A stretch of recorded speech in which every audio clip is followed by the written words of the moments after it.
Visai neblogas XC90 24 metų Mazdikė. Nuvažiavusi tik tai 20 000 mylių. Jinai nesikūrė, rašo, kad jinai neužsivedanti yra. Parsiduoda draudimo. Aukcionas bus gruodžio 22 dieną. 3.3 varikliukas, V6, juodi diskai, juoda spalva. Atrodo tikrai gerai. Pažiūrėkit, koks prabangus salonas. Bose gera aparatūra, graži apdaila, Alcantara. Graži oda. Čia irgi pusiau versta oda uždėta. Labai gražus salonas. Vairiukas gražus. Čia Alcantara, žiūrėkit.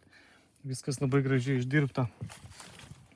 Didelė mašina, žinokit, tokia. Jinai nesiveda, nešviečia, nežinau kas yra. Čia ilgi visur medžiaga oda. Čia paprasta panelė. Bet labai gražiai atrodo. Pažiūrėkit, kaip viskas padaryta. Šildomas vairas, šaldomas sėdynės. Juodos lubos, didelė panorama, šešiavietis. Tokia karvė, laivas, žinokit, labai didelė mašina, labai gerai važiuoja, iš tikrųjų jau grotelės turi, kokios didelės durys, vietos pilna. Čia praardyta šiek tiek, gale klima, šildomos sėdynės, šaldomos netgi sėdynės yra. Įsivaizduojat?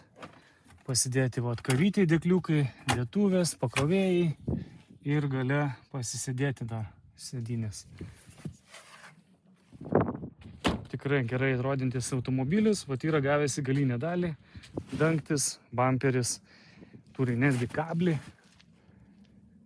Surgalinės kameras, 360, parktronika ir taip toliau. Šita pusė yra irgi tvarkinga visa.